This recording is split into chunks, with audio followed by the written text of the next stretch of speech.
2024 లేదా 25లో డిగ్రీ లేదా బీటెక్ చదివారా? సాఫ్ట్‌వేర్ జాబ్ కోసం ఎదురు చూస్తున్నారా? అయితే కోడ్ జ్ఞాన్ 100 డేస్ కోర్సులో చేరండి, జాబ్ సాధించండి. నమస్కారం ప్రియా చౌదరి గారు. నమస్తే అమ్మా. మాటలతోటి పబ్బం గడుపుకునేటువంటి వాళ్ళకి ఎలా బుద్ధి చెప్పాలి? సింపుల్, కీలరిగి వాత పెట్టాలి.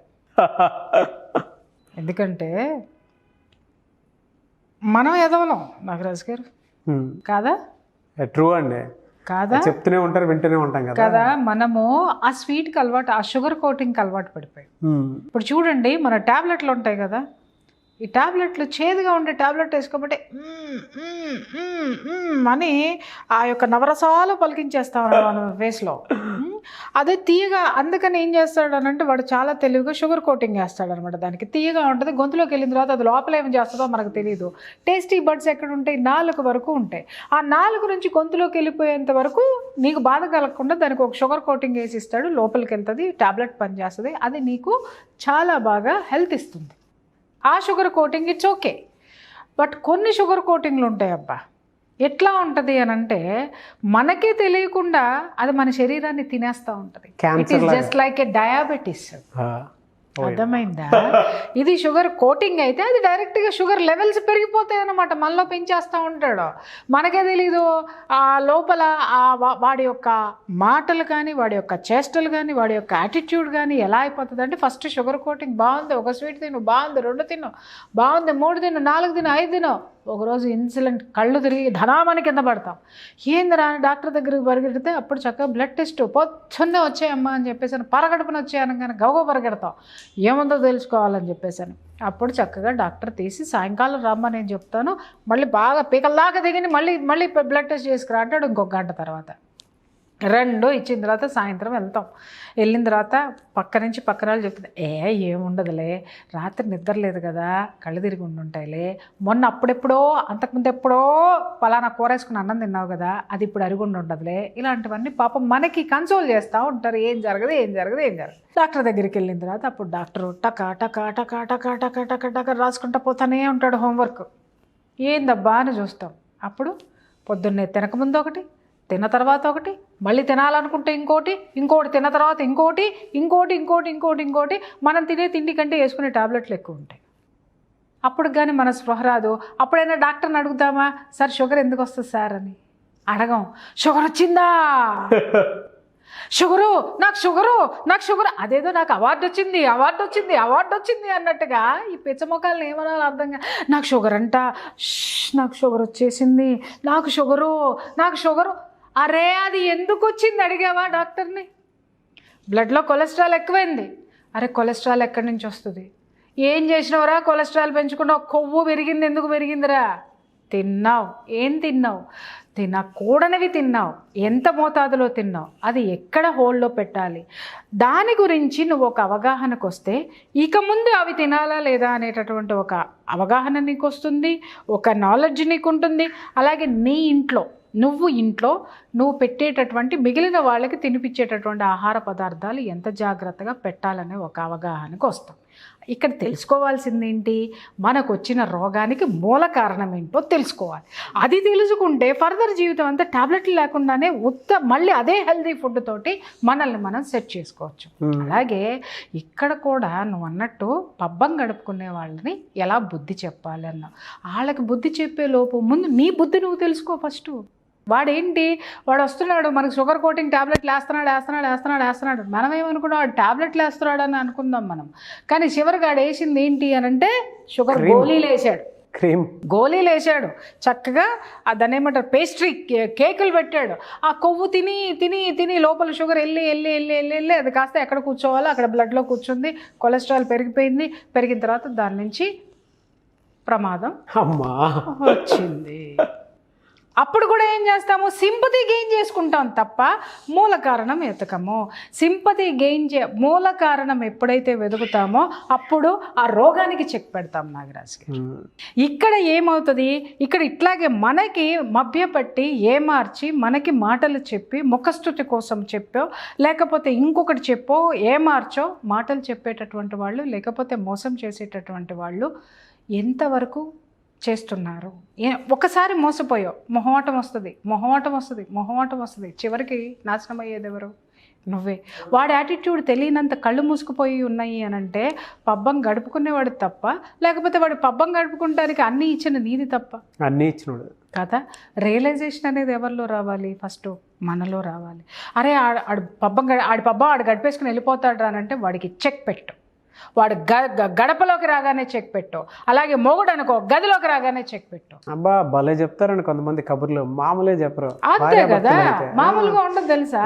ఒక స్వర్గాన్ని చూపించేస్తారు ఇట్లా. నాగరాజు గారు మెయిన్ ఈ పబ్బం గడుపుకునే వాళ్ళల్లో మేజర్ ఫస్ట్ ఎవరు వస్తారు అని అంటే ఇద్దరు వస్తారు. ఒకళ్ళ స్నేహితులు, రెండింట్లో వాళ్ళు. అవును, పార్ట్నర్సే, లైఫ్ పార్ట్నర్సే. మిగిలిన బంధువులు ఒకసారి ఎంటర్టైన్ చేస్తాం, రెండోసారి పంపించేస్తాం.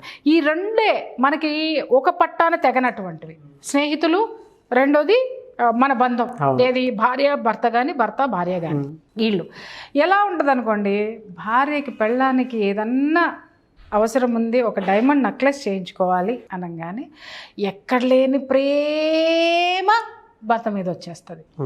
ఓకేనా? అంతకుముందు చూపించినటువంటి ప్రేమ మొత్తం చూపించేస్తూ ఉంటుంది. అంతకుముందు చూపించినటువంటి హెల్త్ కేర్ అంతా చూపించేస్తూ ఉంటుంది. అంతకుముందు చూపించినటువంటి జాగ్రత్తలన్నీ తను తీసేసుకుంటూ ఉంటుంది. కాస్త వీడు ఈ పెచ్చోడు కాస్త ఎలక్ట్ తోటి ఉండాలి కదా. వీడేం చేస్తాడు? ఇలా ఇలా ఇలా ఇలా ఉబ్బిపోతూ ఉంటాడు అనమాట. గాలి కొట్టేస్తూ ఉంటుంది, ఉబ్బిపోతూ ఉంటాడు.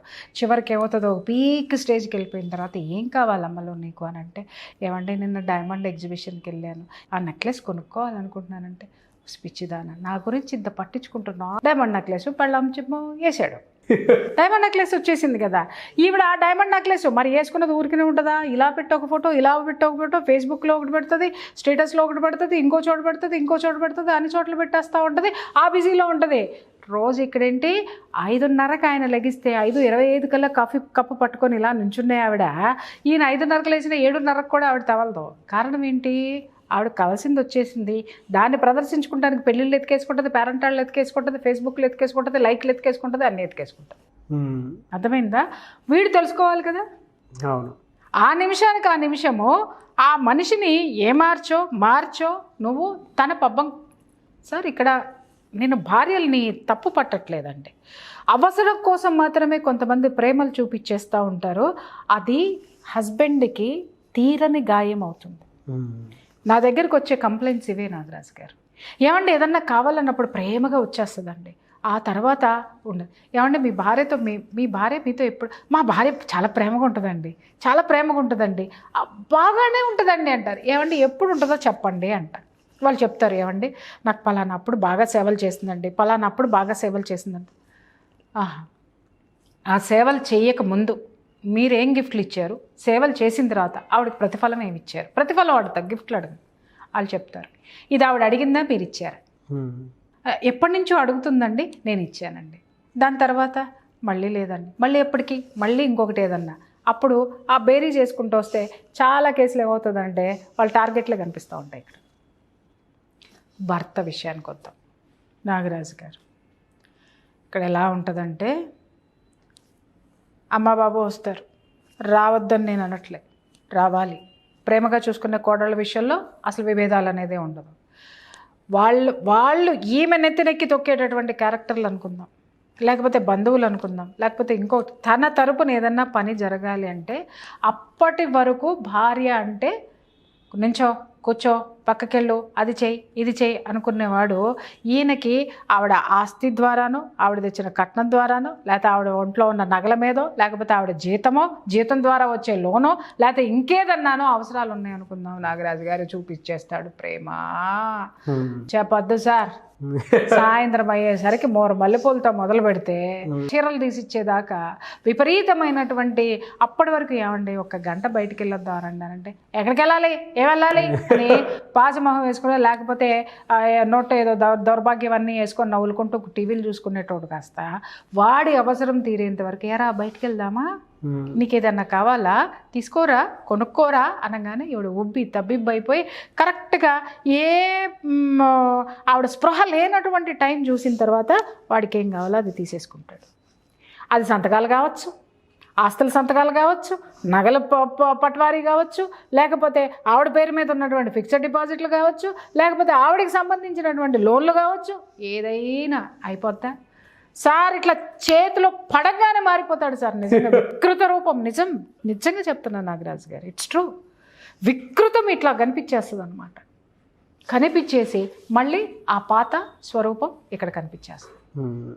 ఏమ్మా ఎందుకుంటున్నావు ఆ దౌర్భాగ్యాల్లో బయట?